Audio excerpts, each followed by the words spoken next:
It began with a miscalculation. A Persian commander once looked across a narrow pass called Thermopylae and saw a small Greek force blocking the way. Tired soldiers, scarred shields, cloaks of crimson fluttering in the wind. And he laughed. He believed they were doomed.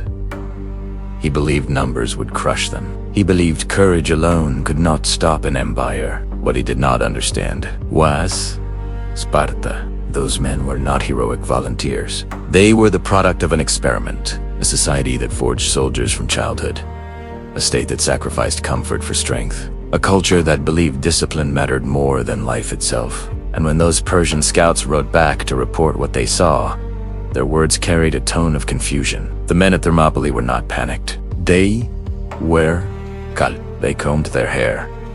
They polished their shields. They agōgē, because they had trained their entire lives for that moment, and they understood something their enemies did not fear is a weapon, but only if you allow it to control you. This is the story of the Spartan army. How it rose, it folked, why it terrified enemies, and why, in the end, the same system that created legends also limited them. Not myth, not Hollywood. The reality, human, brutal, disciplined, and complex. To understand the Spartan army, you cannot start on the battlefield. You must start in childhood. Sparta was not a city like others in Greece. No ornate palaces, no love of luxury, no bustling trade markets like Athens. Sparta was a barracks. Its citizens believed something radical. Peace is fragile. Comfort weakens. Only discipline preserves freedom. So they built a society where soldiers came first always. Boys at 7 years old were taken from their families. They entered the agōgē, the training system that defined Sparta. It shaped their muscles, their endurance, their emotions, their loyalty. They were beaten, starved, hardened. They learned pain without complaint. They learned to speak little, but think quickly. They were forced to steal food, not because theft was valued, but because resourcefulness was. If caught, they were beaten. Not for stealing, but for getting caught. The message was clear. Survival is not given. It is earned. And through this relentless process, Sparta created a soldier unlike any other in Greece. Silent, disciplined, unbreakable in formation. But the system came at a cost. Individuality was suppressed. Curiosity discouraged. Weak infants were discarded. Sparta chose strength, even when it meant cruelty. And those choices would have consequences later. The Spartan way of war centered on one formation, the phalanx. Shield locked two, spears leveled forward. Men standing shoulder to shoulder, each protecting the man beside him. In most Greek armies, this system depended on volunteers, citizens fighting for their city. But in Sparta, phalanx was religion. Every soldier trained to hold the line even when death felt inches away. Their beliefs about battle were simple and ruthless. Do not chase glory. Do not break formation. Do not fight as an individual. Hold. Advance. Crush. Other Greek states trained occasionally. Spartans trained constantly. Thermopylae's heavy infantry became the most feared in Greece, not because they were the largest army, but because they almost never broke. And enemies eventually learned, you do not defeat Spartans in a head-on clash. You avoid them, or you outthink them, because brute force alone rarely worked. For decades, Sparta fought Greek enemies rivals like Argos and Thebes. Victories and local skirmishes shaped their confidence. But when the Persian Empire invaded, everything changed. Persia was not another Greek city-state. It was massive. Armies summoned from across continents. Archers, cavalry, engineers, immense supply chains. Greek city-states panicked. Most were terrified, and suddenly the eyes of Greece turned to Sparta. Not to Athens' democracy, not to Corinth's merchants, to Sparta's soldiers. Because Greece did not need speeches, it needed shields. The War Council debated strategy. The Persians marched. Bridges were built. Fleets assembled, envoys demanded surrender, and Sparta made its decision. A small force led by King Leonidas would block the narrow pass of Thermopylae, not because they believed they would win, but because they understood something deeper. Time matters in war. Buy-in delay meant saving the Greek world. Thermopylae was never meant as a victory. It was meant as a lesson. Picture the scene: a narrow pass, mountains on one side, the sea on the other. The Persian army stretches endlessly.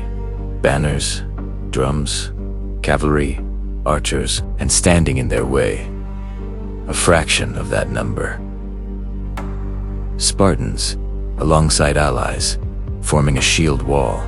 The Persians attack. Waves crash upon stone spears, splinter. Shields crack. Men shout. But the line holds. Persian commanders watch in disbelief. Their light infantry cannot push through. Elite units are thrown forward. Even the immortals. Still the Spartans bend, but do not break, because they have trained for this exact moment all their lives. Discipline becomes a weapon sharper than any spear. Persian frustration grows. Then comes treachery, a hidden mountain path. Greek betrayal. A flanking maneuver. Leonidas realizes what has happened. Retreat is impossible. He dismisses the allies, sending them home to fight another day. He and his Spartans remain, not to die foolishly, but to anchor history. Toso, Greece. Persia is not invincible, and when the last stand comes, the Spartans fight until overwhelmed. Not as superheroes, not as myth.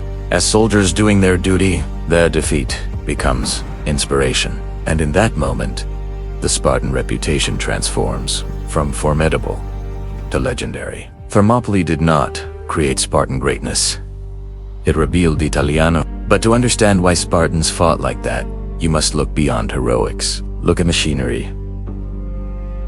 Logistic Spartans rarely campaigned far from home. Their society depended on enslaved labor, the helots, to farm soil. If Spartan soldiers stayed away too long, rebellion threatened. This limited their strategic reach, forcing them to specialize in short, decisive campaigns.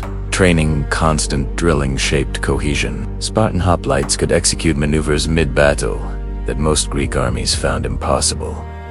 Wheels, countermarches, feigned retreats. Their officers, unlike most elites in Greece, trained alongside common soldiers. Authority was earned. Doctrine Sparta believed. The army is the state. Warfare was not an interruption of peace. It was how peace was maintained. This mindset turned military readiness into daily reality.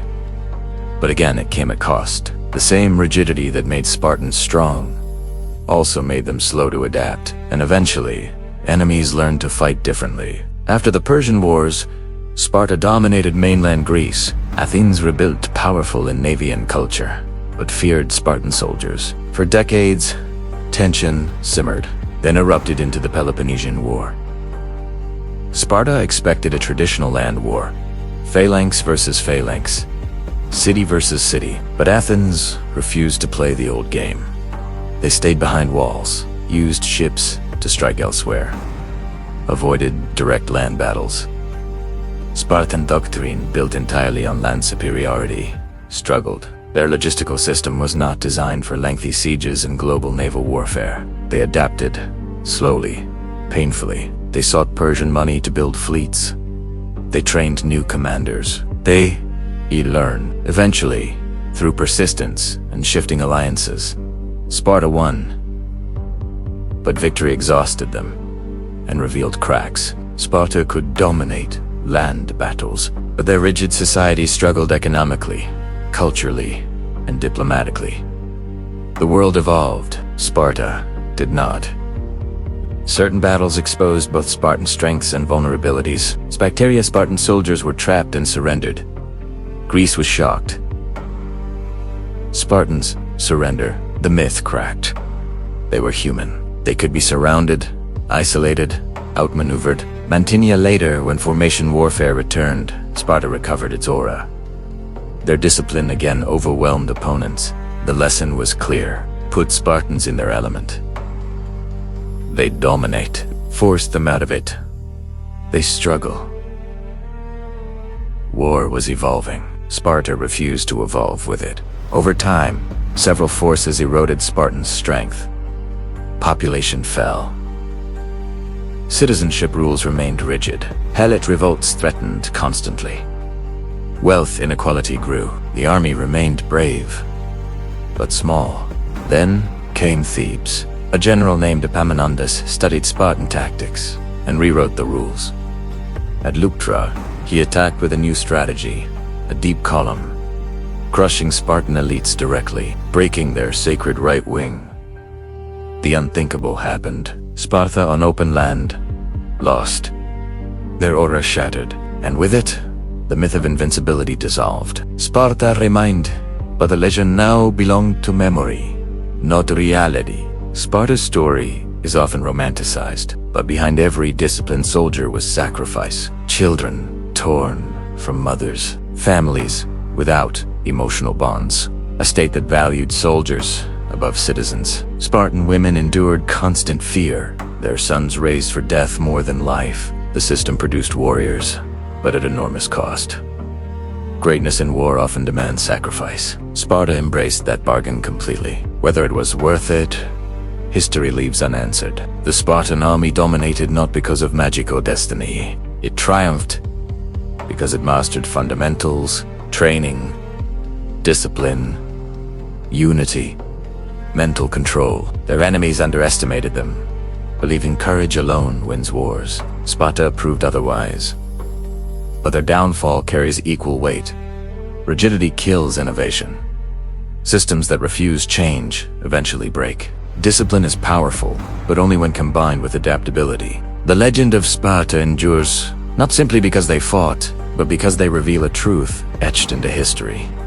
Strength built without flexibility eventually becomes a cage, and in the dusty ruins of old Lacedaemon, beneath crumbling stones and silent fields, the lesson whispers.